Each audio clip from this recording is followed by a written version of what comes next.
About 2 years ago, a little birdie by the name of Cheese told me he was starting to read a book series called Warrior Cats and suggested I read them too. The name rung a bell. I remembered seeing YouTube videos a while back circled around cats in the woods. Watching those videos, though, without context confused me. Why are these cats always fighting, getting hit by cars, or turning into ghosts? What's this even about? So then years later, hearing about it again, I thought, oh yeah, that strange thing about magic cat ghosts fighting in the woods. Why would I read that? Surely it's not that good of a book series.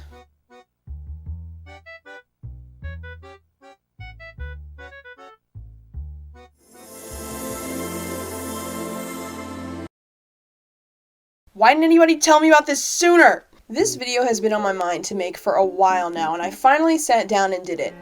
Back in early 2023, wow, has it really been that long?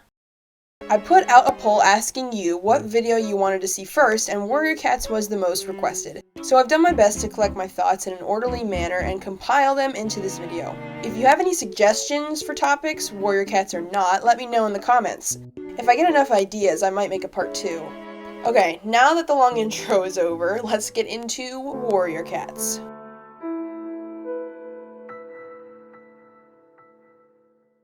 The first topic of discussion will be looking at everything in the first 3 series within all of Warrior Cats. I say just the first 3 series because of time and the fact that I've only read the first 3 series so far. I know there are more books after The Power of 3, and I think some of them are prequels. If I'm wrong, tell me because I'm not sure. So I guess I will eventually be making a part 2 after all, since there's 4 other series I have yet to read. I'll go in order of each series so that story-wise it won't be confusing. So we first come to the Prophecies Begin, my first introduction to the Warrior Cats books, as it was for most people. It has the most classic, solid characters with an outstanding plot and execution. When I first picked up Into the Wild, I could not put it down. The concept of a house cat leaving and becoming a wildcat was such a great idea to me, and it kept me engaged from the beginning. I must have read all 6 books in a week, they're that good. Each character had such personality, and it's one of the things that makes it so great to read. They all had great development along the course of the story, and I never got bored of any of them. There are so many great characters, and I had a really hard time choosing my favorite. But if I had to choose my top 3, it would probably be Fireheart, Tigerclaw, and Barley. Kind of a weird 3 favorite, I know, but I just really liked them. I'll start by talking about the main character, Fireheart. Or Star if you prefer, and it really doesn't matter because the guy has so many names. He is probably the most solid and well-developed character out of all the books. Now, I'm saying that based on only reading the first 3, so, I mean, that opinion might change later on when I read the rest. For now, he's the best. I just love everything about him, and that feeling carried out into the other 2 series. He can do no wrong. So when any cat thought he was a terrible leader and made bad choices, I was like, no, you're wrong! He's perfect. He also had great relationships with other characters, like Fireheart, Greystripe, and Ravenpaw are the squad, the trio, at least for a little while. After Ravenpaw left, it kind of became the classic main guy with his best friend and then his girlfriend. It was also interesting to see the plot twist of him having a sister and a good relationship with her, which I wasn't expecting, especially since he's, joined the clan and has to follow all their laws. It was sweet though to see him go visit her and then take her son Cloudtail under his wing, even though Cloudtail can be an absolute knucklehead sometimes. It was also nice to see Yellowfang become kind of a surrogate mother to him, which made her death extra sad. He was a ray of sunshine and she was a grouchy granny, and I quite enjoyed their banter once they were better acquainted.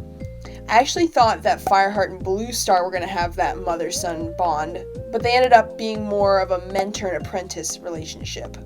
And I guess that makes sense since they were mentor and apprentice. I will say that Bluestar was actually a character that got on my nerves, but only when she got to that point of everyone's against me, I hate you all mood. Another reason Fireheart is so great is him being a good leader before and after becoming clan leader. He never gets hysterical or nasty, even into the following book series. But again, I haven't read the other ones, so I have no idea what happens to him later. Nobody spoil it for me, I'm just hoping he stays pure. For now though, he has the prize of the best leader. At least in my opinion. And then we come to Tiger Claw.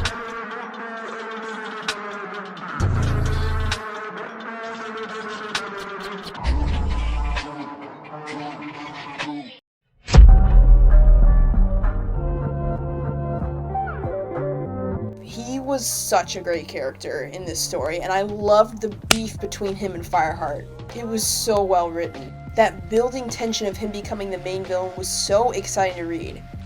I remember the moment when it was revealed at the end of Rising Storm, I think it was, that Tiger Claw had taken over as leader of Shadow Clan.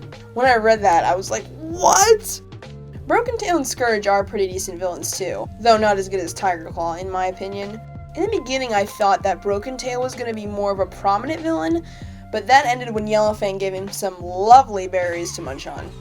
Then there's Scourge. My only problem with him was how quickly and effortlessly he killed Tiger Claw. And no, it is not the act of killing Tiger Claw that made me upset. I get that it was to establish how dangerous he was, but I just wanted him to fight or something.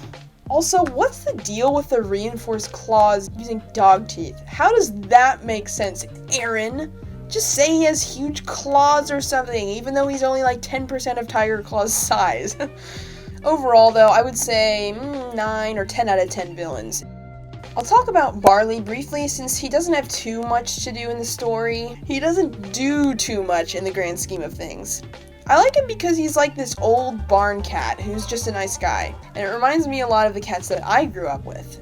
And even though it was sad when Ravenpaw left the clan to live with Barley, I like that Barley taught him to be a barn cat too. So then we just get these two cool, chill barnyard cats.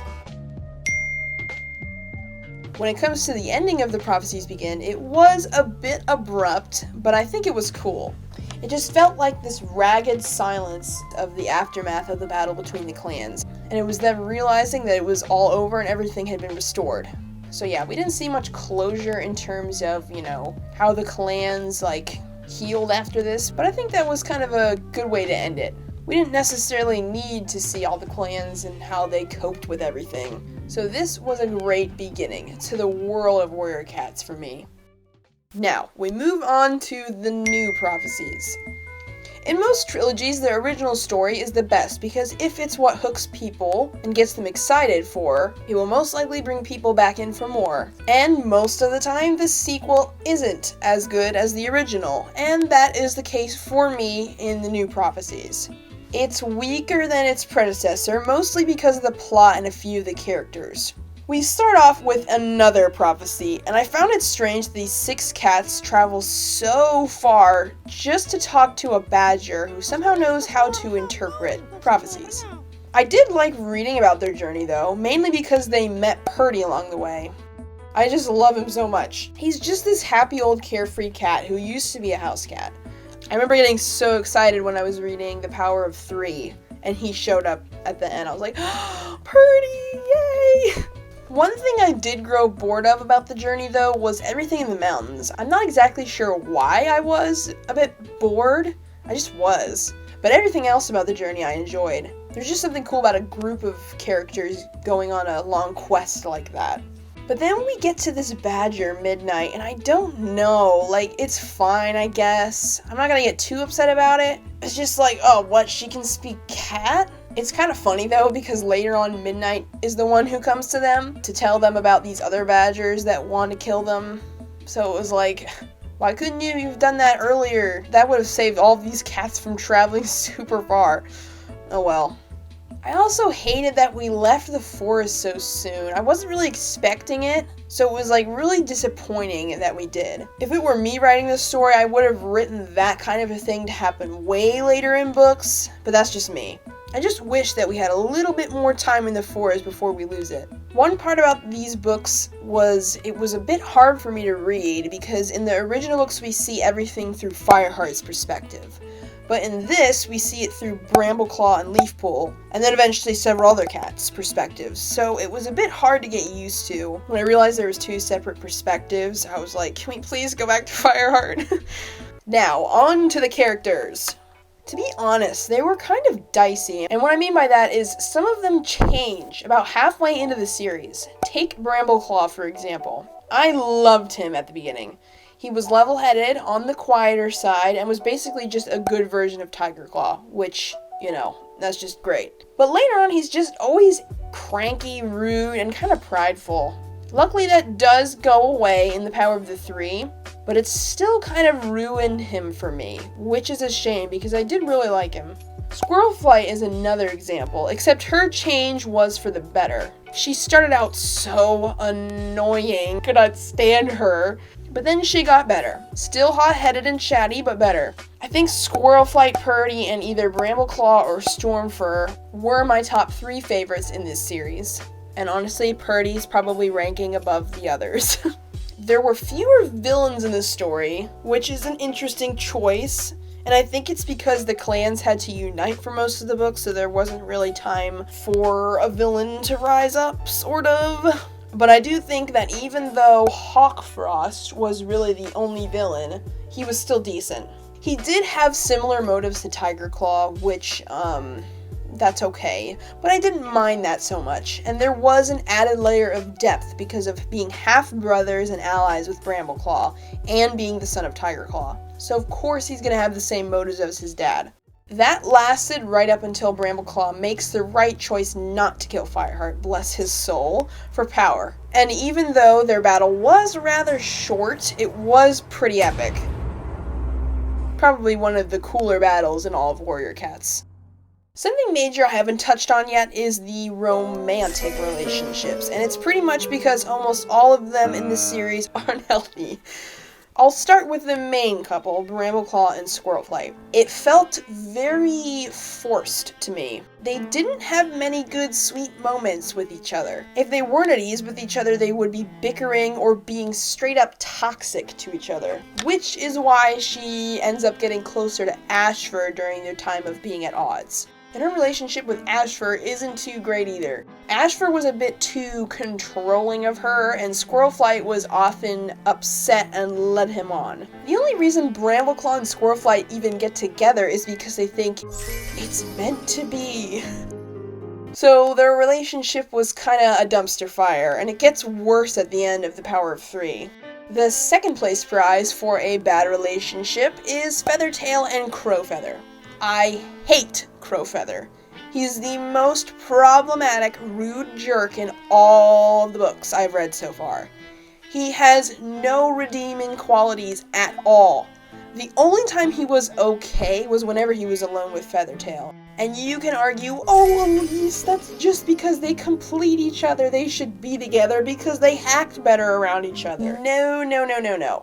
While it's good to be kind and loving to your partner, if one or both of them are awful to others, there is a heart problem that should be fixed.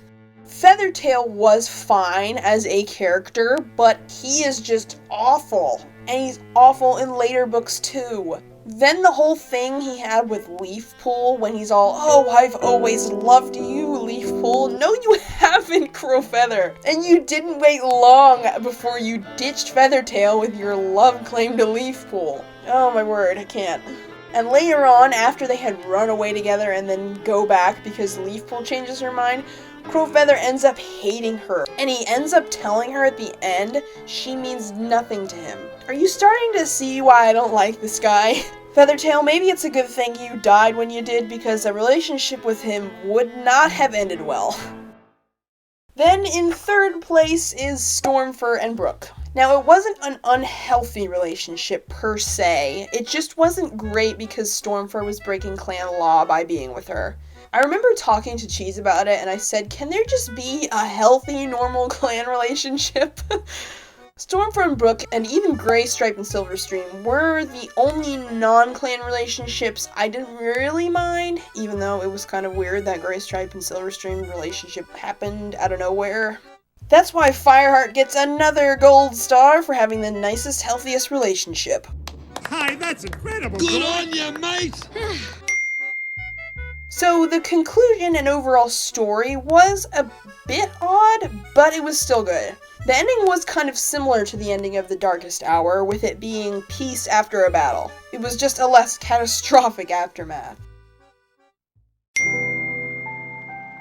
The Bible verse of the video is Deuteronomy 31:6. Be strong and courageous. Do not be afraid or terrified because of them, for the Lord your God goes with you. He will never leave you nor forsake you. Sometimes I feel like I forget that God is with me, and I often do things in my own strength, which is not at all what he tells us we should do. I'm often never courageous or brave in life, and there are so many moments that when I do come to him and ask for his help, especially when I'm afraid, when he does answer, it's such an incredible feeling. And if you're a Christian, you probably know what that's like. A lot of people will say that God can't possibly be real because of all the evil in the world, and he can't possibly be with us because of all the horrible things that happen to us. But I promise you he is, and even when things aren't great in life, he is with you and he will help you if you only would believe in and follow him. And I hope that one day you can see and accept it. It is really a superpower when you think about it. In fact, it is the greatest superpower that you could ever have. Alright, now we come to the power of the three, and I have to say, it's definitely not my favorite. Ah!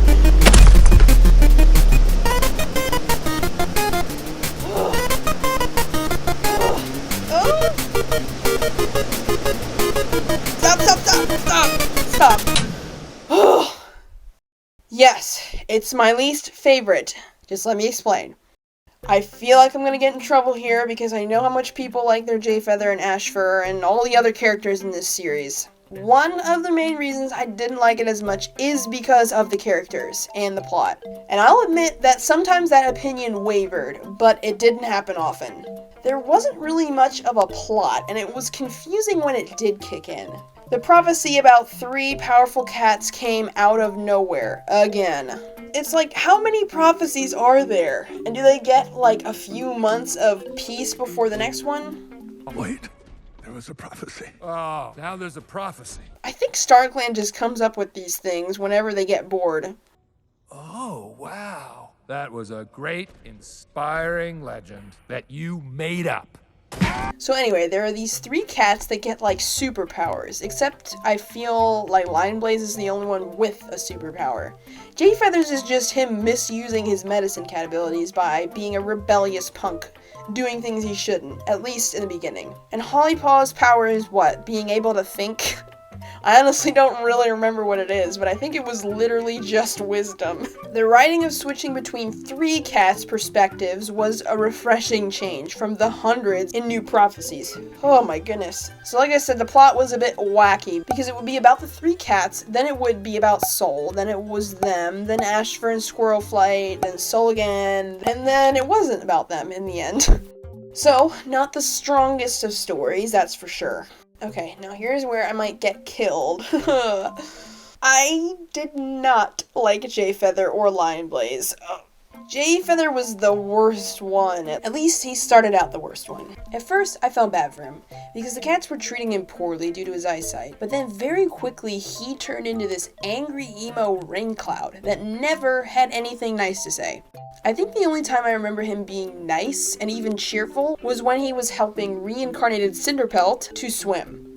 And I'll stop myself from going on into a rant about her by just saying, I don't care for that writing choice, it was weird.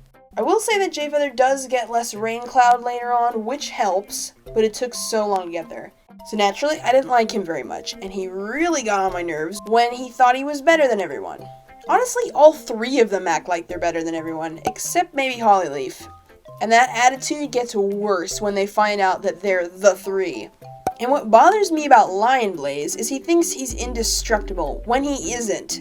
He can get injured. He's not invincible like he claims to be. I did appreciate his choice to cut all ties with Heatherpaw. He could have been a little less hostile to her afterward, but it was good that he stopped their relationship from going too far, and instead chose to be loyal to his clan. So, good job. I also just want to say that Lionblaze is literally Oscar. Same hair, eye color, and personality.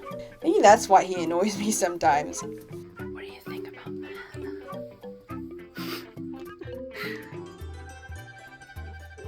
Oh my goodness. Just kidding, buddy. I love you. And now Hollyleaf. And I actually really liked Hollyleaf. She's kind, a good fighter, and she almost always has her head straight. There's not a thing wrong with her. I loved her until I read what she did and how nasty she gets in the last few chapters of Sunrise. Then I was like, should I love you as much as I do? Why'd they have to do that to me? Oh my word. I finally found a good character, then that thought just gets stomped on. Now on to the interesting characters of the series, Sol and Ashfur. When we first get introduced to Sol, I wondered, who is this prophecy man and what's his deal? First, he seemed good, but then not so good. But I wouldn't label him a villain, just more of a bad guy, and I almost like it better that way. He changes it up a little bit, which is good. I'll be interested to see if he comes back. No spoilers again, please. I don't want to know, okay? Figure that out by myself. Ashfur, however, is a weird villain. His motive is okay. He was villainous to want to kill Jayfeather, Lionblaze, and Hollyleaf to get to Squirrel Flight, but then the rest turns kind of petty, and it's just, I'm gonna tell on you in front of everyone.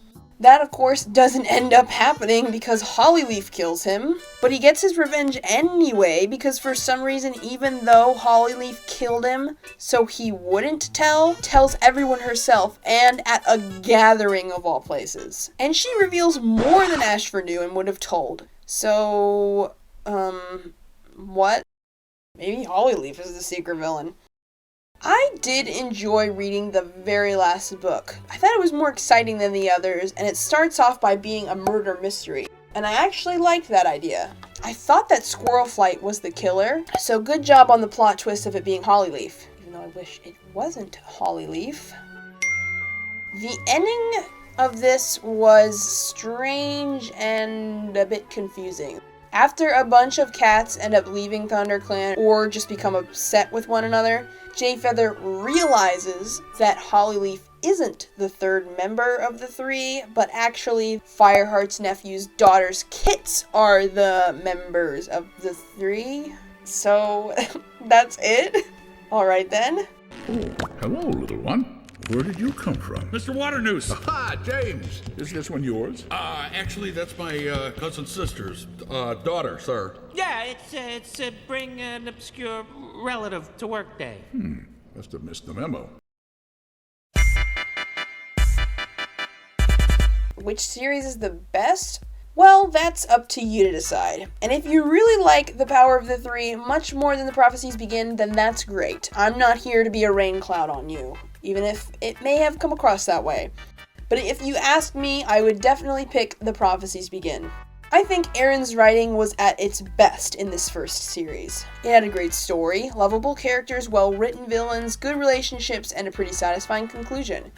My second favorite would be The New Prophecy. So as you can see, we're moving down in order. So The New Prophecy wasn't quite as good as the originals, but it did still hold up.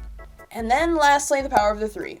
It had more problems for me than fixes, and I felt like I was too often being pulled in two different directions, so I didn't quite enjoy it as much as the other books. But again, if you liked it, there's nothing wrong with that. I love Warrior Cats, and I love reading these books. Though they may have their flaws, they are still fantastic. There are so many things I could have talked about in this video, but I try to keep it simple and not too complicated. If you enjoyed this video, I would really appreciate it if you liked it, or maybe even shared it with someone. And again, if you have any ideas for topics, let me know in the comments. Or if you want to roast me for hating Jayfeather, go right ahead. Thank you so much for watching, and I'll see you later.